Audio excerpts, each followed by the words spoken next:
Hello traders, again recording this on 17th, so I thought कल की video का भी एनालिसिस आज भी डाल दें। So this is for analysis for next week और टुमारो जब भी आप लेना चाहें। सो जैसे कि हमने पिछले वीक में डिस्कस किया था that this area which is 83.1 और 83.5, ये जो रेजिस्टेंस एरिया आपको दिख रहा है, this is a good resistance area and market should ideally respect that. और यहीं पे ही सेलर्स ने काफी अच्छे से रिस्पेक्ट करने की कोशिश करी, बायर्स ने ऑल दो काफी अच्छी कैंडल बनाई, आपने देखा कहीं ना कहीं इसको बीट करने की कोशिश करी, बट ये नीजर रिएक्शन जैसे मैंने आपको पहले ही बताया था, ऐसा बहुत पॉसिबिलिटी है कि बायर्स यहाँ पे स्टॉप लॉस हंटिंग करने के लिए आएंगे और यही हुआ। कहीं ना कहीं इस एरिया पे स्टॉप लॉस हंटिंग करने की कोशिश करी, बट अगेन सेलर्स ने एकदम से नीचे गिराया और यहीं पे ही काफी अच्छे से इसको नीचे गिराया। तो बेसिकली इस रेजिस्टेंस को कहीं ना कहीं मार्केट काफी अच्छे से रिस्पेक्ट कर रहा है और उसी के हिसाब से ये जो हमारा सपोर्ट एरिया था इसको भी मार्केट काफी अच्छे से रिस्पेक्ट कर रहा है। यहाँ पे भी वही हमने देखा, जब भी यहाँ पे आता है तो बायर्स एकदम से नीचे से ऊपर पुश करने की कोशिश करते हैं और इसी एरिया रेंज के अंदर बेसिकली जो हमने प्रेडिक्ट किया था पिछले वीक कि इसी रेंज के अंदर मोस्ट लाइकली मार्केट कंसोलिडेट करना चाहिए और वही हुआ। थोड़ा बहुत वॉलेटिलिटी थी, उसकी वजह से यहाँ पे ये काफी अच्छे से ऊपर की तरफ बीट करने की कोशिश करी और फिर कहीं ना कहीं मार्केट ने यहीं पे कंसोलिडेट किया। बेसिकली यूएस का इन्फ्लेशन का डेटा आया था, इस सीपीआई डेटा, तो उसकी वजह से आपको इतना अच्छा स्पाइक देखने को मिला विच इज फॉर 13th। और यही अगर आप यूएस डॉलर इंडेक्स में देखो तो आपको यही वैल्यू दिखेगी। तो यही जो मैं आपको बता रहा था 13th को, तो बेसिकली काफी अच्छा स्पाइक और यहाँ पे भी इससे कहीं ना कहीं इसका जो टॉप है इसको भी कहीं ना कहीं ब्रेक कर दिया। और इस दिन के हिसाब से अगर आप इसको लोअर टर्म पे देखोगे तो आपको एक अच्छा डेटा दिखेगा। तो हमने देखा लोअर टाइम फ्रेम पे काफी अच्छे से बीच में से बीच बीच में रैली करने की कोशिश और एकदम से इतना बड़ा जंप, तो उसकी वजह से कहीं न कहीं वॉलेटिलिटी बहुत हाई हो गई थी और उसी के हिसाब से हमें कहीं न कहीं यहाँ पे डॉलर इंडेक्स में देखने को मिला सीपीआई का डेटा। तो कुछ ज़्यादा खास नहीं था, जितना एक्सपेक्टेड था मार्केट का उससे ज़्यादा ही था। एक बार हमारा इस वीक भी सीपीआई का डेटा आया व्हिच वाज़ फोरकास्ट इतना था बट एक्चुअल इतना आया लाइक यूएस में भी एंड हमारे यहाँ भी ऑलमोस्ट सेम ही लेवल पे दोनों सीपीआई डेटा आया। जो एक्सपेक्टेड जितना था उससे ज़्यादा ही आया। तो कहीं न कहीं एक्सपेक्टेशन है that rate cut will happen later, तो उसी के हिसाब से मार्केट कहीं न कहीं वॉलेटिलिटी दिखा रहा है और यहीं पे ही आपको उसका मोमेंटम यहाँ पे देखने को मिल रहा है। एंड सेम चीज़ जो हम डिस्कस करें यूएस के इसके हिसाब से टेक्निकल पर्सपेक्टिव में और तो कुछ नहीं है। Basically this is the trend line जिसको मार्केट काफ़ी टाइम से रिस्पेक्ट करता आ रहा है। पिछले वीक भी हमने डिस्कस किया था। Then this trend line again same thing, यहाँ पे आपने एक बार देखा, यहाँ पे आपने 2 बार देखा, यहाँ पे 3 बार और यहाँ पे 4 बार ऑब्वियसली ट्रेंड लाइन को ब्रेक करने की कोशिश। सेम चीज़ जो है इस रेजिस्टेंस एरिया को, बट कहीं न कहीं सेलर्स ने इसकी भी रिस्पेक्ट करी एंड ट्रेंड लाइन की भी रिस्पेक्ट करी, तो कहीं न कहीं स्टॉप लॉस हंटिंग के हिसाब से यहाँ पे ऊपर गया।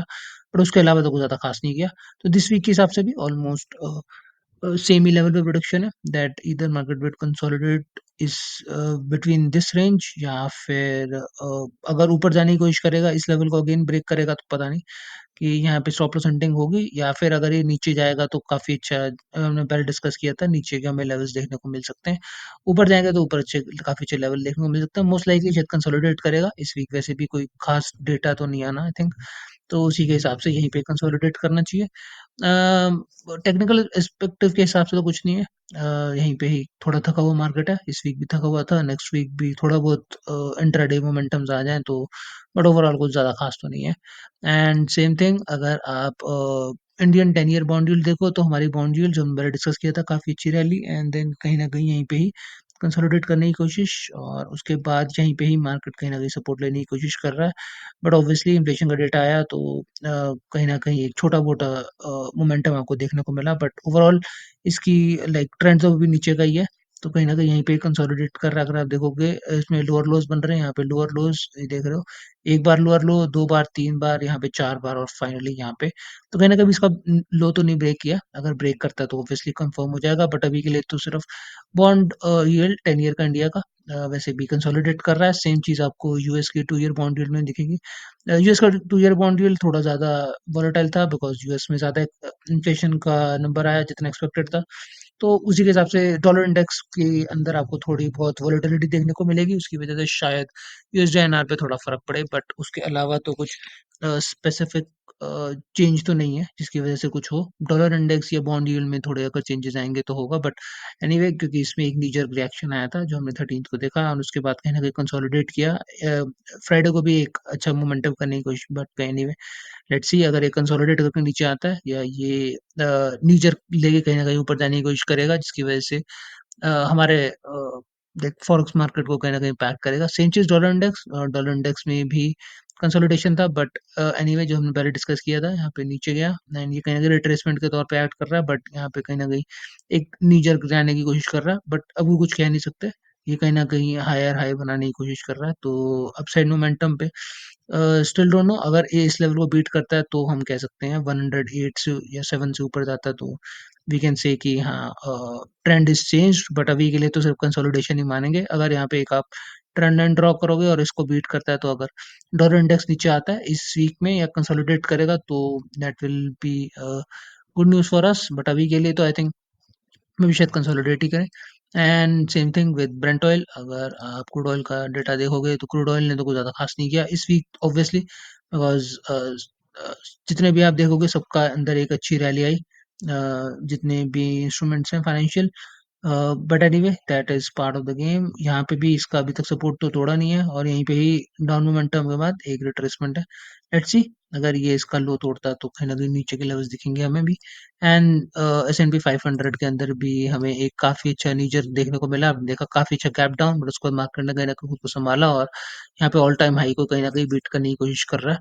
एंड सेम थिंग जो हमारे निफ्टी में है, बेसिकली उसी डेटा के बाद एक नीजर रिएक्शन जरूर आया यहाँ पे भी और कहीं ना कहीं हमने भी यहाँ पे ऊपर खींचने की कोशिश करी। तो अगर आप सारे मार्केट्स देखोगे whether it is stock market around the world, वो कहीं ना कहीं ऑल टाइम हाई की तरफ अगेन जा रहे हैं।